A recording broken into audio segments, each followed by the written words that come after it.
하면서 한 시인으로부터 화초 한 그루를 선물로 받았습니다.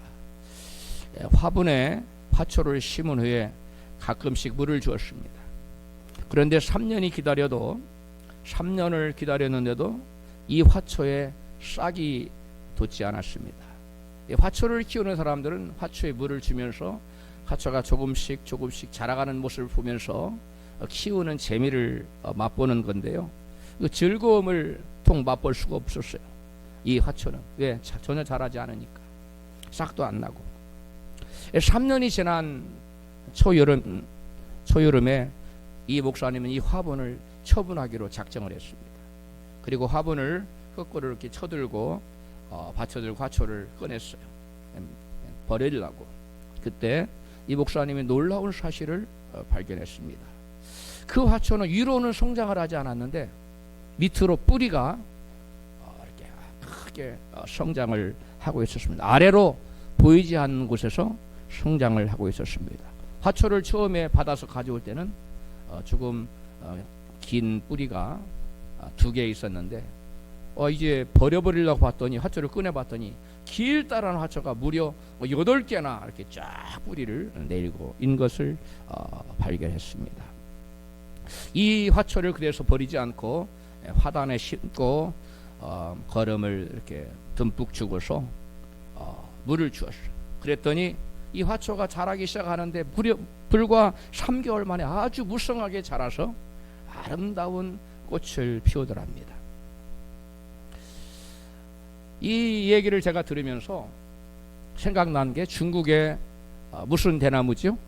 모소 대나무가 생각이 났어요. 모소 대나무는 약 4년 반 동안 죽순이 3cm 이상 자라지 않고 그대로 머물러 있습니다. 아무리 물을 주고 거름을 많이 줘도 그대로 있다가 4년 반이 지나고 5년째가 딱 되면 무려 하루에 30cm씩 폭풍 성장을 해서 5주 만에 적어도 15m 이상으로 퀀텀 리프라고 하는데요. 폭풍 성장을 해요. 그거가 매우 흡사하지 않습니까?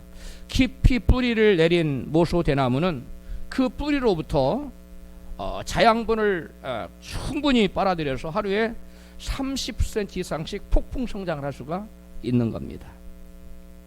폭풍 성장뿐만이 아니라 하늘 높이 성장한 이 대나무가 성장한 후에도 뿌리를 땅속에 깊이 그리고 높게 뿌리를 내리고 있기 때문에 거센 태풍과 바람이 몰아쳐와도 끄떡없이 견뎌낼 수가 있는 것입니다. 우리의 영적 성장, 곧 우리의 믿음의 성장도 이와 다르지 않습니다. 우리의 신앙도 뿌리를 깊이 내릴 때 겉으로는 처음에는 내가 믿음이 잘하는가, 저 사람이 믿음이 잘하는가 이렇게 보이지 않을 수 있어요. 그러나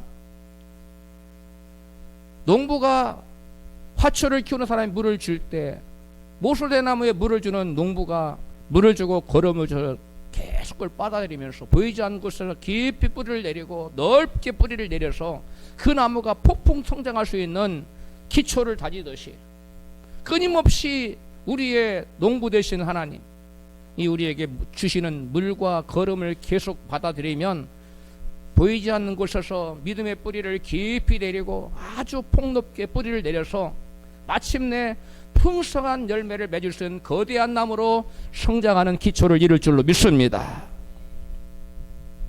믿음의 뿌리를 깊이 내리지 않고는 하나님께서 기대하시는 의의 열매, 또 빛의 열매, 성령 열매, 이 축복의 열매, 그 어떤 열매도 우리는 기대할 수가 없습니다.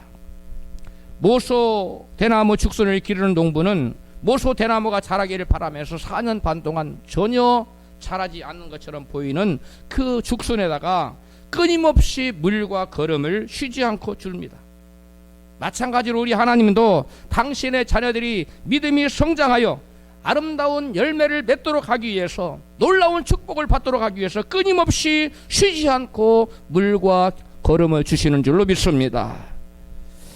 하나님은 언제 물과 거름을 주시느냐? 예배 시간에 말씀에 물을 부어주시고 성령의 거름을 듬뿍 부어주셔서 믿음이 쑥쑥 자라서 풍성한 열매를 맺도록 도와주십니다. 원하십니다. 오늘 본문 신명기 6장 4절 이스라엘아 들으라 우리 하나님 여호와는 오직 하나인 여호와시니 너는 마음을 다하고 성품을 다하고 힘을 다하여 내 하나님 여호와를 사랑하라. 내 하나님 여호와를 예배하라고 말씀하고 있습니다. 하나님을 사랑하여 마음을 다하고 성품을 다하고 힘을 다하여 예배하면 우리의 믿음의 뿌리가 깊이 내려서 그 다음에 나무가 자라서 열매를 맺는데요. 의의 열매, 빛의 열매, 사랑의 열매, 성령의 열매, 우리가 원하는 이것들은 하나님 원하시는 거. 우리가 원하는 놀라운 축복의 열매가 주렁주렁 맺히게 될 줄로 믿습니다. 바울은 하나님을 마음과 성품과 힘을 다해 사랑하는 자들을 위해서 하나님께서 예비하신 놀라운 그 열매들, 놀라운 축복이 있다고 이같이 묘사하고 있습니다. 고린도전서 2장 9절입니다. 기록된 바 하나님이 자기를 사랑하는 자들을 위하여 예비하신 모든 것은 눈으로 보지 못하고 귀로도 듣지 못하고 사람의 마음으로도 생각지 못하였다 함과 같으니라. 아멘. 오늘 본문에 하나님을 사랑하여 마음을 다해 하나님을 예배하는 성도들에게 하나님께서 예비하신 복을 구체적으로 기록하고 있습니다. 같이 읽습니다. 신명기 6장 10절 내 하나님 여호와께서 내 열조 아브라함과 이삭과 야곱을 향하여 내게 주리라 약속하신 땅으로 너로 들어가게 하시고 내가 건축하지 아니한 크고 아름다운 성읍을 얻게 하시며 내가 채우지 아니한 아름다운 물건이 가득한 집을 얻게 하시며 내가 파지 아니한 축복의 우물을 얻게 하시며 내가 심지 아니한 포도원과 감람나무를 얻게 하사 너로 배불리 먹게 하실 것이니라. 아멘. 여러분과 저의 인생이 이 말씀처럼 된다면 얼마나 좋겠습니까? 사랑하는 성도 여러분, 이 말씀이 여러분에게 이 말씀 그대로 이루어지기를 고대하십시오. 갈망하십시오. 바라보십시오. 믿음은 바랄 수 없는 중에 바라는 것이라 했어요. 이와 같은 놀라운 약속된 축복이 저와 여러분 것이 될 수 있도록 우리가 바라볼 때, 믿음으로 바라볼 때 우리에게 약속하신 축복이 저와 여러분에게 현실로 이루어질 줄로 믿습니다. 우리 하나님은 이러한 우리가 꿈조차 꾸지 못한 놀라운 복을 주시려고 오늘도 사람들을 찾고 계세요. 누구를 찾고 계시느냐? 요한복음 4장 23절 시작. 하나님께 아버지께 참으로 예배하는 자들은 신령과 진정으로 예배할 때가 오나니 곧 이때라. 아버지께서는 이렇게 자기에게 예배하는 자들을 찾으시느니라. 아멘. 하나님 누구를 찾으신다고요? 예배하는 자들을 찾으신다고 말씀하셨습니다. 하나님이 왜 예배하는 자들을 찾으시느냐? 예배하는 자들에게 주심하고 약속한 놀라운 축복을 주시기 위하여 하나님은 오늘 또 지금도 예배하는 자들을 찾고 계시는 줄로 믿습니다. 우리가 꿈조차 꾸지 못했던 가나안 땅에 예비된 복을 받는 조건이 바로 뭐냐? 아까 기록된 그 놀라운 여러 가지 축복들을 받는 조건이 뭐냐? 마음을 다해 하나님을 사랑하고 하나님을 예배하는 자가 되는 것입니다. 마음을 다해 하나님을 사랑하고 예배하는 자에게는 아까 신명기에 기록한 그 놀라운 여러 가지 축복들이 저와 여러분에게 주어지는 줄로 믿습니다. 그런데 본문은 그것뿐만 아니라 우리가 상상치도 못했던 복을 받고 나서 그 복을 잃지 않고 계속 그 복을 누리는 조건도 동일하다고 증거하고 있어요. 본문 신명기 6장 12절입니다. 너는 조심하여 너를 애굽 땅 종되었던 집에서 인도하여 내신 여호와를 잊지 말고 내 하나님 여호와를 경외하여 섬기며 그 이름으로 맹세할 것이니라. 아멘. 여호와를 경외하며 뭐 하라고요? 섬기라고. 섬긴다는 말은 영어로 서브에 예배하다는 말이에요. 여호와를 경외함으로 섬기라는 거예요. 경외함으로 예배하라는 거예요. 그런 자에게 하나님께서 이 가나안에 예비된 놀라운 축복의 주인공이 되게 하시겠다고 말씀하고 계십니다. 할렐루야.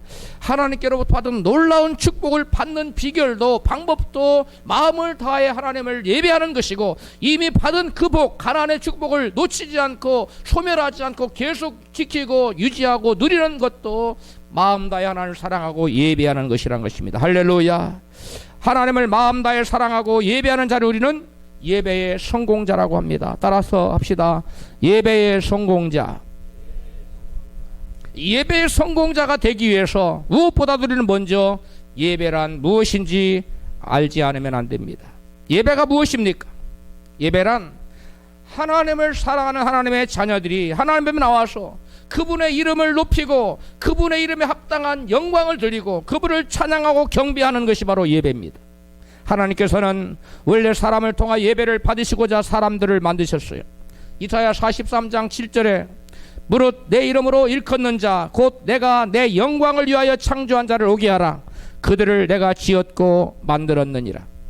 하나님께서 우리 인간을 지으신 목적이 영광 받으시고자 예배를 받으시고자 지었는데 우리 인간이 죄를 지음으로 말미암아 하나님을 떠나고 하나님을 예배하는 자리에서 떠나버리고 돌이켜서 하나님을 예배하기는커녕 하나님과 원수가 되고 말았습니다. 그러나 인간이 죄를 범한 인간이 하나님을 예배하지 않게 되자 죄인을 회개시켜서 다시금 예배자로 세우시고자 하나님께서는 구별된 하나님의 백성을 세우셨는데 그들이 누구냐? 바로 이스라엘 백성들입니다. 이사야 43장 21절에 하나님께서 이스라엘 백성을 초청한 것을 이같이 말씀합니다. 시작. 이 백성은 내가 나를 위하여 지었나니 나의 찬송을 부르게 하려 함이니라. 아멘. 이 백성이란 이스라엘 백성을 가리키는데 이스라엘 백성은 여호와 하나님을 찬송하고 예배하라고 하나님께서 친히 여기 보니까 뭐 했다 그랬어요? 지었나니 그랬네. 영어로는 form이라고 해요. 형성했다는 거예요. 하나님께 이스라엘 백성을 만들었다는, 이스라엘 백성들을 세우셨다는 거예요. 한 민족이 되게 하고 한 나라가 되도록 세상의 어느 민족과 다른 하나님을 섬기는 민족으로 하나님께서 친히 그들을 양육하고 기르시고 복주시고 하나님의 자녀가 되는 백성으로 하나님을 예배하는 백성으로 하나님께로부터 부름받은 백성 민족이 누구냐? 그 나라가 누구냐? 이스라엘 민족이요 이스라엘 나라인 것입니다. 할렐루야. 그런데 성경은 이스라엘 백성 오늘날은 저 팔레스타인의 육적인 유대인을 가리키는 것이 아니고 오늘날은 예수 그리스도를 주로 믿는 이면적 유대인이 하나님의 택한 하나님을 예배하는 백성이라고 말씀하고 있어요. 저 팔레스타인에 있는 유대인을 표면적 유대인이라고 합니다. 로마서 2장 18절 같이 읽습니다. 대저 표면적 유대인이 아니요 표면적 육신의 할례가 아니라 29절 오직 이면적 유대인이며 할례는 마음에 할지니 그랬어요. 구약시대 표면적 유대인 저 팔레스타인의 유대인들은 하나님께로부터 구별되어서 하나님을 예배하는 백성이라는 하나님의 백성이라는 표식으로 육체의 할례를 받게 했습니다. 그래서 세상에 그 어떤 민족도 할례를 받지 않았지만 이스라엘 백성들, 팔레스타인에 사는 하나님께 성상하신 이스라엘 백성들은 우리는 하나님의 백성이야, 우리는 하나님을 예배하는 하나님께로부터 구별된 백성이야 라는 표식으로 뭘 받았다고요? 할례를 받았습니다. 육체 할례를 받았습니다. 그런데 이제 신약시대의 이면적 유대인인 예수를 믿는 하나님의 자녀들에게는 하나님을 예배하는 구별된 백성이라는 표식으로 육체가 아닌 그 마음의 할례를 받게 하셨어요. 어디다 할례를 받게 하셨다고요? 마음의 할례를 받게 했습니다. 그래서 오늘날 신약시대에 예수 믿는 하나님을 예배하는 구별된 백성들은 하나님의 백성들은 나는 하나님 백성이다, 나는 하나님을 예배하는 백성이다라는 그러한 표식으로 마음에 뭘 받아야 돼요? 할례를 받아야 돼요. 마음의 할례를 받아야 됩니다. 그렇다면 하나님을 예배하는 하나님의 구별된 백성이라는 표식으로 받는 마음의 할례는 무엇이며 어떻게 받아야만 할까요? 구약시대에 남성의 표피를 잘라내는 육체의 할례는 바로 그 표피, 남성의 그 표피를 잘라낼 때 그 표피 속에 8일 만에 잘라내는데 엄마 뱃속에 있는 모든 여러분 그 뭡니까? 그 뭐죠? 독소가 그 자녀에게 몰려있. 그때 독소를 잘라내버리는 거예요. 즉 쇳덩어리를 잘라낸 겁니다. 그래서 구약시대에 할례를 행하게 한 것은 뭐를 잘라내게 하는 겁니까? 죄를 잘라내게 하는 것이고, 다른 말로 말하면 죄인의 죽음을 의미하는 겁니다. 나의 옛사람, 죄짓던 나의 옛사람은 죽었다라는 것을 항상 남성들로 하여금 쉬할 때마다 바라보고 깨닫게 하는 것이 바로 뭐냐면 여러분 육체 할례였습니다. 할렐루야. 그러므로 구약시대 육체 할례는 무엇의 죽음입니까? 죄의 죽음이요, 죄를 짓는 죄성을 지닌 옛사람의 죽음을 의미하고 상징하는 것이었습니다. 할렐루야. 그렇다면 오늘날 우리 신약시대에 예수 믿는 신약 백성들이 마음에 받는 할례는 무엇을 죽이는 것입니까? 바로 나의 옛사람을 죽이는 것이 마음에 할례 받는 것입니다. 할렐루야. 자기를 부인하는 것이 할례 받는 것이에요. 자기를 부인하고 자기 옛사람을 죽이고 나의 옛사람을 그리스도의 십자가와 함께 같이 죽여버리고 나의 새사람이 그리스도와 함께 말씀 내에 순종하며 거룩하게 살아가는 삶을 살도록 하기 위해서 날마다 나를 부인하고 날마다 나를 죽이는 것, 이것이 바로 마음에 할례 받는 것입니다. 그래서 바울은 말했어요. 나는 날마다 뭐하노라? 죽노라.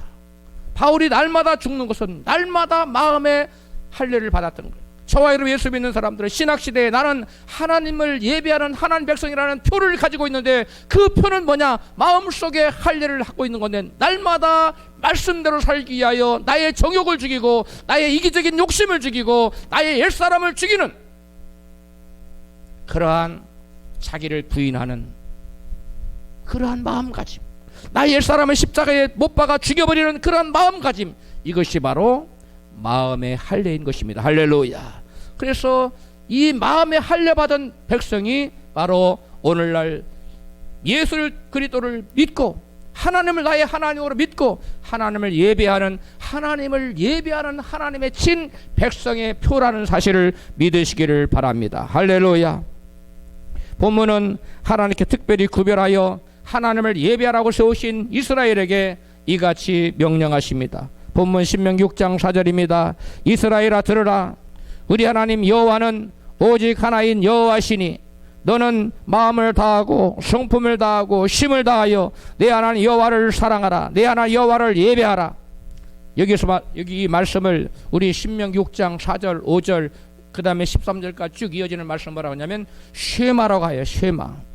쉐마라고 하는, 쉐마란 시브리 말인데 그 뜻은 뭐냐?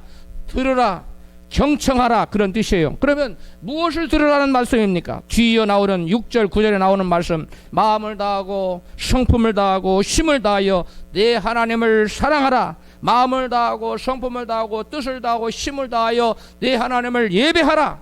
그 말씀을 들으라는 것입니다. 그리고 그 쉐마 계명을 지키기 위해서 이것을 마음에 새기고 계속 가르치고 손목에, 그 다음에 미간에, 그 다음에 문에 기록하라는 것입니다. 이스라엘 사람들은 어린아이들이 낳으면 목에다가 이렇게 목걸이 비슷한 걸어줘요. 그래서 가죽에다가 쉐마 내용을, 이게 신명기 6장 5절을 딱 기록했어. 너는 마음을 다하고 성품을 다하고 힘을 다하여 네 하나님을 사랑하라. 이스라엘 백성 꼬맹이 때 말을 배우면서 제일 먼저 이 말씀을 암송시켜요. 우리는 엄마 아빠를 먼저 따라 살아오는, 아니에요. 이스라엘 백성 이것이 쉐마예요. 이 내용이. 그럼 쉐마 내용의, 쉐마 계명의 핵심 내용이 뭡니까? 하나님을 마음 다하여 사랑하라. 하나님을 마음을 다하여 예배하라. 따라합시다. 하나님을 마음 다하여 사랑하라. 하나님을 마음을 다하여 예배하라. 이것이 쉐마 계명의 핵심 내용이에요. 이 계명이 얼마나 중요했던지 마음에 새길 뿐만 아니라 밤낮으로 가르치고 강론하고, 그 다음에 손목에 메고 다니고, 그 다음에 미간에 붙이고, 그 다음에 문설주에 붙이고, 또 문 밖에다가도 계속 이 말씀을 붙여놓고 이 말씀이 눈에서 떨어지지 않도록 항상 하나님을 사랑하고 예배할 수 있도록 이스라엘 백성들의 마음을 항상 주지시키는 말씀이 이 쉐마 내용이에요. 그래서 쉐마는 성경 전체에서 가장 중요한 계명인 것입니다. 예수님께서는 마음을 다하고 하나님을 마음을 다하여 하나님을 예배하라는 이 쉐마 계명을 가장 큰 계명이라고 이같이 말씀합니다. 마가복음 12장 29절입니다. 같이 읽습니다. 예수께서 대답하시되 첫째는 이것이니 이스라엘아 들으라. 주 곧 우리 하나님은 유일한 주시라. 내 마음을 다하고 목숨을 다하고 뜻을 다하고 힘을 다하여 주 너희 하나님을 사랑하라. 주 너희 하나님을 사랑하라. 이 말씀을 어느 계명이 크냐고 바리새인이 물어봤을 때 예수께서 어느 계명이 크다고 말씀하신다면 10계명 중에 하나를 꺼내서 이 계명이 크다라고 말씀하지 않고 바로 이 신명기 6장 4절 5절에 기록된 이 쉐마 계명을 끄집어내서 바로 이것이 가장 큰 계명이라고 주님께서 가르쳐 주셨습니다. 할렐루야. 예수께서 언급하신 이 쉐마 계명은 진심으로 하나님을 마음을 다해서 예배하라는 것인데, 그것은 모든 계명 중에 어떤 계명이다? 가장 으뜸되는 계명이라는 거예요. 최고의 계명이라는 것입니다. 하나님께서 우리에게 모든 계명을 주신 것도 그 계명을 지킴으로 말미암아 우리가 삶 속에서 하나님을 뭐하라고? 예배하라고, 경배하라고, 쉐마를 지키라고, 쉐마 계명을 지키라고 주신 것이 여러분 10계명이에요. 그리고 성경 전체예요. 그러므로 모든 성경의 핵심 주제는 뭐냐? 하나님을 사랑하라는 것입니다. 하나님을 예배하라는 것입니다. 어떻게? 마음을 다하여, 성품을 다하여, 뜻을 다하여, 힘을 다하여, 심지어 무엇을 다하기까지? 목숨을 다하기까지. 목숨이 떨어질지언정 하나님을 예배하라는 거예요. 깨달아지셨으면 아멘 하십시다. 예수님은 하나님께 대한 믿음과 사랑의 표현인 예배가 그 어떤 계명보다도 최우선이라고 말씀하고 계시는 것입니다. 성경은 창세기에 아담과 하와, 가인과 아벨, 노아, 아브라함, 이삭, 야곱의 예배로부터 시작하여 계시록의 천상의 예배로 끝이 납니다. 우리는 장차 하늘나라에 가서 지고의 기쁨 가운데 영원토록 하나님을 예배하게 됩니다. 성경의 대주제는 뭐냐? 예배에 관한 것입니다. 원래 인간을 지어서 하나님 예배하게 만들었는데 인간의 죄를 지어서 예배자를 떠나버렸어요. 다시금 하나님 찾아오셔서 그 백성에게 하나님을 만나는 제사법을 가르쳐 주시고 다시금 예배자리에 불러주시고 구원자를 주시기로 약속하시고 구원자가 오셔서 우리의 모든 죄를 해결해 주시고 죄인들이 다시금 하나님 앞에 나와서 예수 그리스도의 피로 말미암아 예수 그리스도의 대속의 은총으로 말미암아 죄인들이 다시금 하나님 앞에 나와서 하나님을 예배하도록 하는 것, 그리고 구원받은 백성들이 장차 천상에 가서 영원토록 기쁘고 즐겁게 찬양하고 경배하며 예배하는 것, 이것이 성경 전체의 스토리고 이것이 성경 전체의 핵심 내용인 것입니다. 그래서 성경은 한마디로 무엇에 관한 얘기냐? 예배에 관한 것입니다. 할렐루야. 성경에는 상실한 예배, 상실된 예배, 회복된 예배, 영원한 예배가 쭉 펼쳐져 있어요. 예배가 이스라엘의 모든 삶의 중심이었습니다. 예배가 이스라엘 백성들의 모든 삶의 중심이었다는 것을 증명하는 것이 뭐냐? 그것은 성막이 이스라엘 그 진치 한 중앙에 있었다는 거예요. 성막은 뭐 하는 곳입니까? 이스라엘 백성 하나님 만나는 곳이에요. 이스라엘 백성 하나님 나와서 제사 드리는 곳이었어요. 하나님께 예배하는 곳이었어요. 이스라엘은 하나님 예배하고 섬기기 위해 하나님이 임재해 계신 성막으로 나아갔습니다. 성막 안에는 앉을 자리가 없었습니다. 이스라엘 백성들이 앉아서 보살핌을 받기 위해서 그곳에 가지 않고 하나님을 뭐하기 위해서? 예배하기 위해서, 서서 예배하기 위해서, 하나님께 봉사하기 위해서 나갔다는 것입니다. 성막에는 가까운 곳부터 가장 가까운 곳에 제사장이 있었어요. 제사를 집전하는 제사장이 있었고, 그 다음에 좀 더 멀리에 제사장들을 돕는 누가 있었냐면 레위인들이 그 다음에 진을 치고 있었어요. 그 다음에 또 있는 사람들이 이스라엘 백성들이 성막을 중심으로 전부 다 성막을 바라보고, 제일 가운데 누구? 성막이 있고, 그 다음에 하나님 계신 성막이, 그 다음에 누구? 제사장 그룹, 그 다음에 누구? 레위인 그룹, 그 다음에 이스라엘 족장들, 지파들이 쫙 거기를 향하여 바라보고 있어요. 그러니까 모든 이스라엘 백성들의 삶의 중심은 뭐였습니까? 성막이었어. 성막은 뭐 하는 겁니까? 하나님을 예배하는 곳, 하나님 만나는 곳이에요. 그러므로 이스라엘 백성의 모든 삶의 중심엔 뭐가 있었어요? 예배가 있었습니다. 이스라엘의 백성들의 삶을 주관하는 것은 예배였어요. 예배를 중심으로 이스라엘 백성은 모든 삶이 영이 됐어요. 마찬가지로 신학 백성인 저와 여러분, 오늘날 저와 여러분이 신령한 새로운 이면적 유대인이라고 말씀했는데, 하나는 이면적 유대인의 사명이 없는데 예배하는 거 아닙니까? 마찬가지로 저와 여러분도 모든 삶의 중심이 무엇을 중심으로 돌아가야 됩니까? 예배를 중심으로 돌아가야만 됩니다. 할렐루야. 모든 것이 예배를 중심으로 돌아가는 사람, 이 사람은 예배의 성공자가 될 수가 있습니다. 할렐루야. 이스라엘의 모든 종교적 활동, 정치적 활동, 경제적 활동, 사회적 활동, 이 모든 것의 중심에 율법이 있었어요. 율법을 중심으로 돌아갔는데, 율법의 핵심이 뭐냐? 율법의 핵심 중 핵심이 레위기서 1장, 7장, 1장에서 1장에 묘사된 제사의식에 나타나 있어요. 이 제사의식은 뭐냐? 전부 다 예배에 관한 거예요. 구약시대의 제사는 다 예배예요. 그래서 율법의 중심이 제사인데, 제사는 곧 예배입니다. 그러므로 모든 율법은 뭐에 관한 거예요? 예배에 관한 겁니다. 할렐루야. 오늘날 저와 여러분에게 하나님께서 여러분 말씀을 주시고 하는 것은 다 우리로 하여금 마음을 다하고 성품을 다하고 뜻을 다하고 힘을 다하여 하나님을 사랑하고 예배하라는 것이, 마음을 다하고 뜻을 다하고 성품을 다하여 예배의 성공자가 되시기를 주의 이름으로 축원합니다. 성경엔 두 부류의 사람들이 묘사되어 있습니다. 하나는 예배의 성공자들이 나타나 있는가 하면 반면에 예배의 실패자들입니다. 가인은 예배의 실패자였으나 아벨은 예배의 성공자였습니다. 에세는 실패자였으나 야곱은 성공자였습니다. 사울은 실패자였지만 다윗은 성공자였습니다. 첫 아담은 실패자였지만 둘째 아담 예수 그리스도는 성공자였습니다. 가인, 에서, 사울, 아담이 인생의 실패자가 될 수밖에 없었던 것은 저들이 무엇의 실패자였기 때문에 그렇습니다. 예배의 실패자였기 때문에 인생의 실패자가 된 겁니다. 반면에 아벨, 야곱, 다윗, 예수 그리스도께서 인생의 성공자가 될 수 있었던 것은 이분들이 무엇의 성공자가 되었기 때문에 가능했던 것입니까?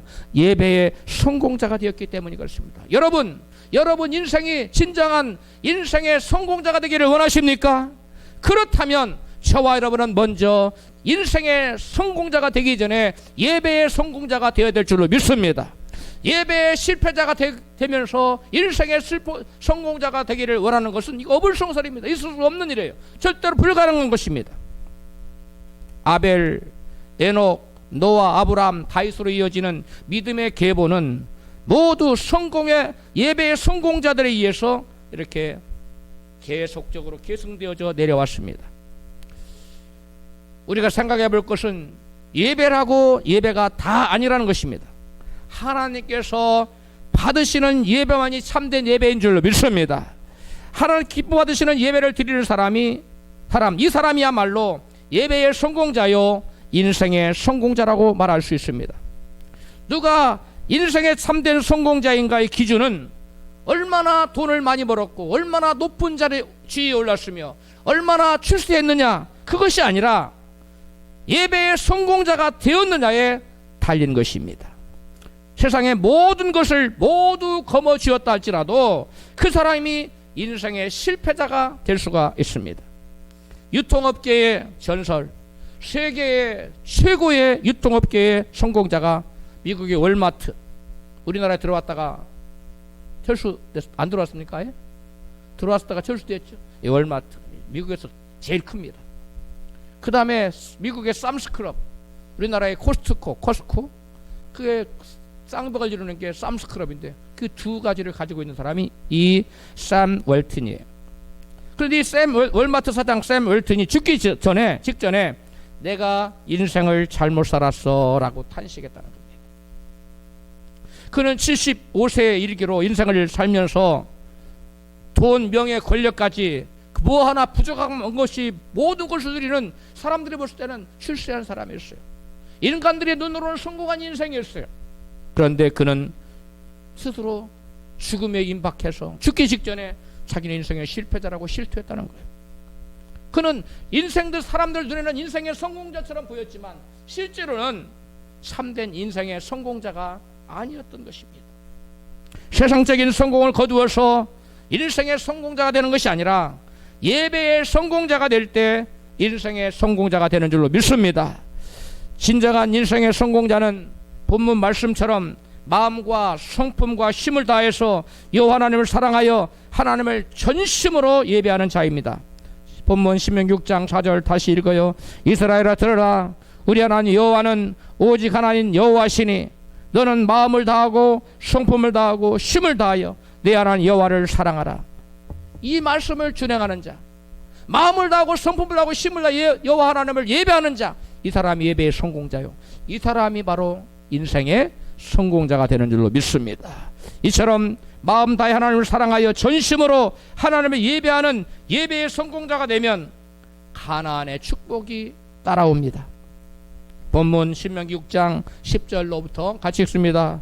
내 하나님 여호와께서 내 열조 아브라함과 이삭과 야곱을 향하여 내게 주리라 약속하신 땅으로 너로 들어가게 하시고 내가 건축하지 아니한 크고 아름다운 성읍을 얻게 하시며 11절 내가 채우지 아니한 아름다운 물건이 가득한 집을 얻게 하시며 내가 파지 아니한 우물을 얻게 하시며 내가 심지 아니한 포도원과 감람나무를 얻게 하사 너로 배불리 먹게 하실 것이니라. 아멘.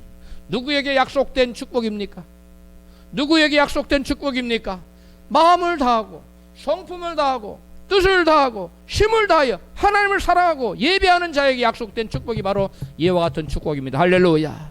이와 같은 축복이, 여기에 열거된 모든 축복이 저와 여러분에게 문자 그대로 온전히 임하기를 주 이름으로 축원합니다. 그러려면 저와 여러분은 하나님을 마음 다해 사랑하고 예배의 성공자가 되어야 될 줄로 믿습니다.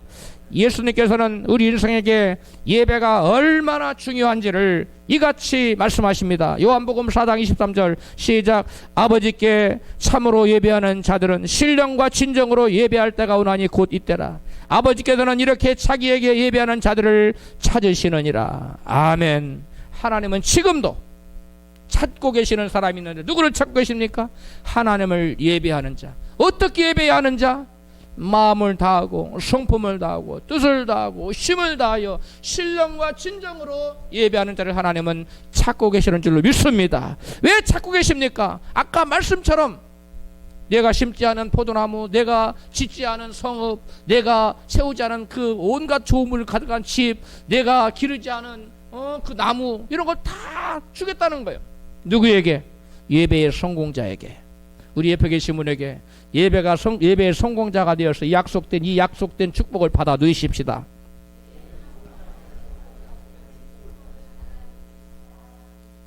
그렇다면 예배의 성공자가 되기 위해서는 하나님 기뻐 받으시는 예배를 드릴 수 있어야 되는데, 하나님 기뻐 받으시는 예배가 무엇이냐?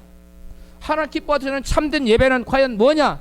첫 번째, 따라서 합시다. 진정으로 드리는 예배. 무슨 예배요?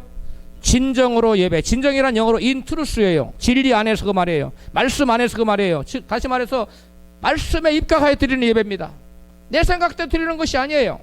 말씀으로 계시하신 방법을 쫓아 드리는 예배가 인트루스, 진정으로 드리는 예배입니다. 진리에 입각한 예배란 하나님이 계시해준 말씀에 입각하여 그 말씀에 순종하여 하나님께서 가르쳐준 방법대로 예배하는 것이 바로 진정으로 드리는 예배입니다. 하나님께서 계시하신 말씀을 따르지 않고 예배를 드렸다가 심판을 받은 수많은 예들이 성경에 여러 군데 나와 있어요. 대표적인 경우만 말씀을 드리면 출애굽기 32장 7절에 같이 읽습니다. 여호와께서 모세에게 이르시되 너는 내려가라. 내가 애굽 땅에서 인도하여 낸 내 백성이 부패하였도다. 그들이 내가 그들에게 명한 길을 속히 떠나 자기를 위하여 송아지를 부어 만들고 그것을 예배하며 그것에게 희생을 드리며 말하기를 이스라엘아 이는 너희를 애굽 땅에서 인도하여 낸 너의 신이라 하였도다. 아멘. 이스라엘이, 이 백성들이 금송아지를 만들어 놓고 우리를 인도해낸 신이라고 불렀어요. 다른 신의 이름을 부른 게 아니에요. 여호와라는 거예요. 금송아지를. 그래서 하나님께서 이스라엘 백성들에게 말씀했습니다. 이들은 하늘에 있는 것이나 땅에 있는 것 그 어떤 우상도 만들어라. 만들지 말라. 이들 말씀을 어기고 하나님이 금하신 방법으로 하나님을 예배했어요. 그리고 여호와 하나님이라고 그랬어요.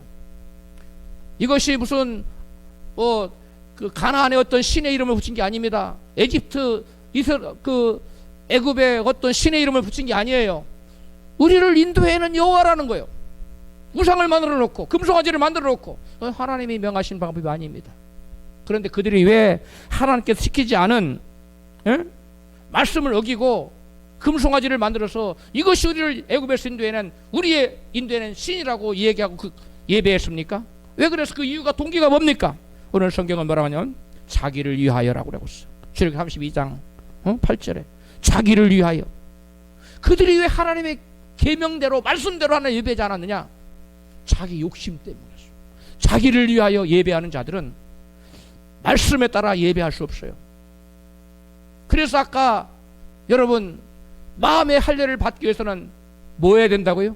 자기의 옛사람을 죽여야 돼요. 그래서 자기 옛사람을 죽이고 자기를 부인하지 않으면 말씀을 따라 예배할 수 없어요. 말씀을 따라 하나님을 예배해야 되는데 자기 생각대로 자기를 위해서 예배해요. 이것은 우상숭배가 되고 말아요. 그래서 이스라엘 백성들은 망하고 말았습니다. 우리는 자기를 위해서 예배한 이스라엘 백성들처럼 말씀을 떠나서 말씀을 어기며 불순종하는 예배가 아니라 말씀이 지시하신 그 방법대로 하나님을 예배하는 저와 여러분 되어야 될 줄을 믿습니다. 하나님이 지시한 방법 그대로 예배하지 않으면 하나님 그 예배 안 받아요. 내 기분 따라서 내 형편 따라 드리는 예배를 하나님 받으시느냐? 그렇지 않습니다. 이스라엘 백성들이 모세가 안 보이니까 금송아지 만든 거예요. 우리를 인도하던 자가 없어졌다. 그래서 우리를 위해서 신을 만들자 해서 코골이, 귀골이, 목골이 다 꺼내다가 불 속에 집어넣어서 꺼내서 만든 것이 바로 금송아지 우상이에요. 근데 그것이 뭐냐? 자기를 위했다는 거예요. 성경. 우리는 예배를 드릴 때 저와 여러분 가운데 그 누구도 자기를 위하여 예배하는 자가 되어서는 안 될 줄로 믿습니다. 성경에 보면 두 가지 부류의 사람이 나와 여호와를 위하여 제사를 드렸다는 사람과 자기를 위하여 제사를 드렸다는 사람이 나와요. 사울 같은 사람 자기를 위하여 제사를 드렸어요. 아브라함, 다윗 이런 사람들은 전부 다 여호와를 위하여 제사를 드렸어요. 저와 여러분은 우리가 예배를 드리되 나를 위하여 예배 드리지 말고 나를 지으시고 나를 구원하신 하나님을 위하여 예배드리는 자가 되어야 될 줄로 믿습니다. 이것이 예배의 성공자요. 하나님 이러한 예배만을 기뻐 받으신다는 사실을 믿으시기를 바랍니다. 자기를 위하여 예배드리는 사람은 하나님 자기를 더 사랑하기 때문에 자기를 위하여 예배드리는 거예요. 성경은 예배를 언제 드리라고 했어요? 안식일날, 주일날 예배 드리라고 했어요. 따라합시다. 예배 드리는 날을 하나님께 정하시고 예배하게 하셨다. 그래서 하나님은 안식일을 정했어요. 이 신약시대에는 주일을 정해놓으셨어요. 그날은 예배하는 날이에요. 그래서 그날은 오로지 예배만 드리고 하나님께서 기뻐하시는 일만 해야 돼요. 자기를 위하여 사사로이 자기 개인적인 일을 보면 안 됩니다. 그렇게 하지 말라고 성경은 분명히 말씀하고 있어요. 그것은 자기를 위하여 예배하는 거예요. 우리 이사야 58장 1절로 13절에 예배에 관해서 예배하는 날에 관해서 하나님께 우리에게 지침을 주셨습니다. 현대어 성경으로 읽겠습니다. 같이 읽습니다. 이게 안식일을 거룩히 지키는 복이라고 되어 있어요. 시작. 여호와께서 말씀하신다. 너희는 안식일을 나의 거룩한 날로 지켜라. 안식일에도 너희의 용건에 따라서 여행을 하거나 무슨 일을 함으로써 나의 거룩한 날을 너희의 날로 쓰지 말아라. 다시 시작. 나의 거룩한 날을 너희의 날로 쓰지 말아라. 안식일에는 너희가 다니고 싶은 곳으로 다니지도 말고 너희가 원하는 일도 하지 말고 쓸데없는 말을 하지도 말아라. 오직 그날을 기쁜 날로 여기며 나 여호와의 거룩한 날로만 지켜라. 그러면 내가 직접 너희에게 참된 기쁨을 주겠다. 그리고 너희의 모든 장애물을 내가 세상에서 제거하여 주겠다. 그래서 내가 너희 조상 야곱에게 준 땅의 열매를 너희가 먹고 살 수 있도록 하겠다. 아멘. 이게 현대어 성경으로 여러분에게 보다 쉽게 읽어드렸어요. 사랑하는 성도 여러분, 주일 성수하는 것은 하나님의 주권을 인정하는 것입니다. 뭐 하는 거라고요? 하나님의 주권을 인정하는 거예요. 그 다음에 주일 성수를 하지 않고 주일을 범하는 건 뭐냐면 하나님의 주권을 침해하는 것입니다. 하나님의 주권에 도전하는 것이에요. 예수님께서는 주님께 예배하기 위해서 무엇까지도 걸고 목숨까지도 걸고 드리는 예배를 신령과 진정의 예배라고 말하고 있어요. 그러한 예배를 신령의 예배라고 말씀하세요. 이스라엘 백성들은 자기를 위하여 금송아지를 만들었다가 3,000명가량의 칼에 죽임을 당하는 존엄한 심판을 받게 되었습니다. 하나님께 드려야 될 예배 시간을 자기를 위하여 사용하면 단지 예배만이 아니라 예배자까지도 거절된다는 것을 여러분 명심하시기 바랍니다. 여러분, 여기서 말하는 예배는 주일 예배를 말하는 거예요. 원래 예배에는 반드시 뭐가 들어가야 됩니까? 제물이 있어야 됩니다. 예배자와 제물이 있어야 돼요. 그래서 엄밀히 말하면 새벽 예배, 금요 예배, 우리가 통상 예배라고 그랬지만 기도회입니다. 새벽 기도회, 금요 기도회, 수요 기도회지 예배는 아니에요. 저 엄밀하게 말하면, 그래도 많은 교회에서 우리는 그냥 통상 예배라고 하는데 구별하고 있어요. 주일은 예배, 그 다음에 수요 기도회, 금요 기도회, 새벽 기도회 이렇게 구분하고 있어요. 왜? 수요 예배에 예물 안 드리잖아요. 제가 아는 어떤 선배 목사님은 부산에 계시는데 수요일 날도 반드시 뭘 하냐면 헌금을 드려요. 그리고 예배라고 그래요. 왜 그러냐? 구약시대에 보면 제사 지낼 때는 반드시 뭐가 있었습니까? 제물이 있었어요. 우리는 주일만 예물을 드리죠. 이와 같이 예배는 하나님께서 예배하는 날을 하나님 특별히 한 날을 정하셨어요. 그 날이 무슨 날이에요? 안식. 구약시대 안식이 됐어요. 신약시대는 무슨 날입니까? 주일입니다. 그러므로 우리는 주일을 거룩한 날로 하나님께 예배하는 날로 구별돼서 하나님께 영광을 돌려야 될 줄로 믿습니다. 두 번째로 하나님 기뻐하시는 예배는 신령을 드리는 예배입니다.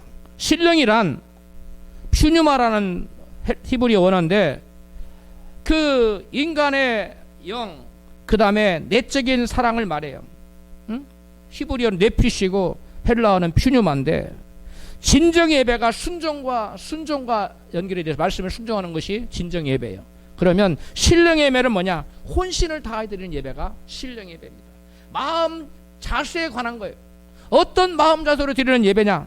마음을 다하여 전심으로 예배 드린다. 그건 신령 드린 거예요. 근데 건성건성 드린다, 딴 생각하면 드린다, 그러면 그건 신령 예배가 아니에요. 적당히 드린다, 그 신령 예배가 아니에요. 주일날 오전 예배만 드리고 오후 예배 가버린다, 그 신령 예배가 아니에요. 정성을 다하지 않는 거잖아요. 예수님께서는 어떤 마음 자세로 예배를 드려야 하는 이같이 말씀하셨어요. 같이 읽어요. 마태복음, 마가복음 12장 29절 시작. 예수께서 대답하시되 첫째는 이것이니 이스라엘아 들으라. 주 곧 우리 하나님 유일한 주시니라. 내 마음을 다하고 목숨을 다하고 뜻을 다하고 힘을 다하여 주 너희 하나님을 사랑하라, 예배하라. 이게 뭐냐면 우리가 하나님께서 기뻐하시는 예배를 드리기 위해서는 마음을 다하고 뜻을 다하고 힘을 다하여 목숨까지도 걸어야 된다는 거예요. 이것이 바로 신령 예배예요. 마음을 다하여 드리는 예배, 목숨까지도 바치는 예배, 그게 바로 신령의 예배라는 겁니다. 하나님은 그러한 예배만을 진정한 참된 예배로 인정하시고 그러한 마음 다해서 드리는 예배자의 예배만을 받으시겠다는 거예요. 그냥 적당하게 예배 드리면 하나님 다 받으시겠지, 천만의 말씀이에요.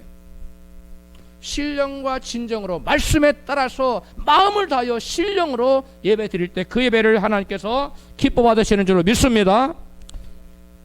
미국의 메스터 신학교 학장이고 그레이스 커뮤니티 교회 담임인 존 메가더 목사님 이렇게 말합니다. 안타깝게도 성경에 보면 우리가 어떻게 예배드려야 하는지 분명히 나와 있지만 오늘날 전 세계 대부분의 곳에서 참된 예배가 거의 드려지지 않고 있다. 예배라는 책에 나와 있는 말을 제가 책에서 옮겨놓은 거예요. 오늘날 전 세계에 수많은 교회가 있지만 성경이 가르치고 있는 말씀에 입각한 교회, 마음을 다해 신령과 진정으로 드리는 예배는 거의 드려지지 않는다는 거예요. 그래서 우리 교회에 있었던 전도사님이 아는 지인이 어느 교회 가서 봤는데 이게 한국에 있었던 얘기예요. 300명이 훨씬 넘는 교회 성도 예배 드리는데 천사가 3명 것만 찬송을 받아가고 기도도 담아가고 예물도 담아가더라. 나머지는 안 받아가더라. 하나님 영안의 자를 부르니까 이 시대의 사람들이 예배가 얼마나 다 땅에 떨어지고 있는지, 제가 읽은 책에서는 1000명이 넘는 교회 예배자가 있는데 그 중에 한 사람한테 영안을 열어서 보내줬는데 한 소녀의 기도만, 한 소녀의 예배만, 한 소녀의 예물만 받아서 올라가더라는 거예요. 나머지 999명은 안 받아가더라는 거예요. 그래서 존 메가더 목사님이, 이 교수님 학장이 바로 이런 얘기랑, 온 세계에 성경에 분명히 하나님께 받으시는 예배가 어떤 예배를 가르치고 있는데 하나님 기뻐하실 만한 그런 신령과 진정 예배를 드려지는 예배가 거의 없다는 거예요. 우리는 이것을 심각하게 받아들여야 됩니다. 우리 모두 하나님 기뻐하시는 신령과 진정 예배를 드리는 저와 여러분들이 될 줄로 믿습니다. 신령으로 드리는 예배는 다른 말로 말하면 따라서 합시다. 일심으로 드리는 예배, 마음 중심을 다해 드리는 예배가 신령 예배예요. 야고보 사도는 두 마음으로 드리는 예배를 더러운 마음이라고 얘기하고 있어요. 야고보서 4장 8절 시작. 죄인들아 손을 깨끗이 하라. 두 마음을 품은 자들아 마음을 성결하게 하라. 두 마음 품은 자들에게 왜 마음을 성결하게 하라. 두 마음 품은 자들은 마음이 뭐한 자이기 때문에, 더러운 자이기 때문에 마음이 성결하지 않아요. 마음이 부정돼요. 그럼 하나님이 마음 성결하게 하라고 그래요. 이 두 마음을 품고 세상도 사랑하고 하나님도 사랑하는 마음, 교회에 나와서 딴 생각없이 예배 드리는 마음, 하나님 받지 않는다는 거예요. 하나님과 세상 둘로 나누어져 부족한 마음으로 드리는 예배는 결코 신령한 예배가 될 수 없어요. 그래서 하나님께서 안 받으세요. 그래서 시편 기자 다윗은 시편 86편 11절에서 이같이 기도해요. 일심으로 주의 이름을 경외하게 하소서. 다 같이 시작. 일심으로 주의 이름을 경외하게 하소서. 일심으로 주의 이름을 예배하게 하소서. 일심으로 예배해야 돼요. 마음이 나누지면 안 됩니다. 세 번째 마지막으로 하나님 기뻐하시는 예배는 거룩한 삶으로 산 제사를 드리는 겁니다. 로마서 12장 1절 시작. 그러므로 나는 하나님의 자비하심을 힘입어 여러분에게 권합니다. 여러분은 여러분의 몸을 하나님께서 기뻐하실 거룩한 산 제사로 드리십시오.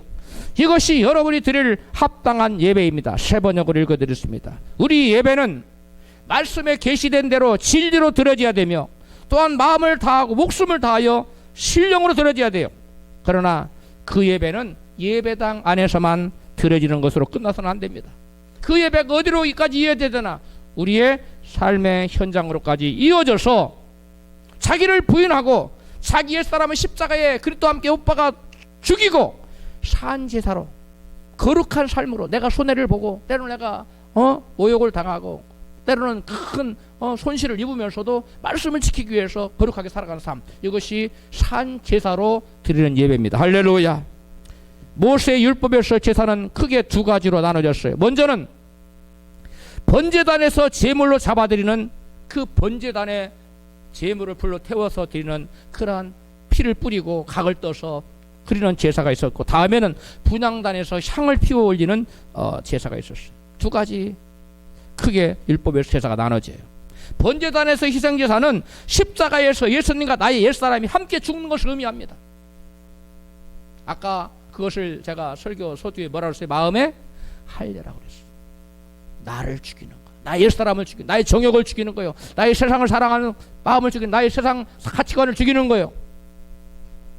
그게 마음의 할례 받은 겁니다. 그 다음에 분향단의 향은 그리스도의 희생으로 새 생명을 얻는 성도들의 거룩한 삶과 성도들의 기도를 의미합니다. 이처럼 향은 성경에서 하나님께서 기뻐하듯이 하늘로 올라가는 예배를 상징해요. 하늘나라 하늘 보좌에 상달되는 예배를 상징합니다. 향은 하나님께 연락되는 참된 예배가 하나님께 상달되어 올라가듯이 그 향기가 하늘로 올라가기 때문입니다. 하나님께 태워져 올라가는 향이 상징하는 것은 바로 산 제물로 드려지는 저와 여러분 자신입니다. 우리의 삶은 하나님께 올라가는 향처럼 향기롭고 거룩한, 하나님 기뻐하시는 합당한 예배가 되어야 될 줄로 믿습니다. 우리의 삶 자체가 거룩함으로 예배가 되어야 돼요. 착한 행실로 너희는 하나님께 영광을 돌려, 예수님 말씀하셨는데, 우리가 착한 행실로 세상 사람들에게 빛을 비추는 삶이 하나님께서 예배를 여기시고 기뻐하시는 거예요.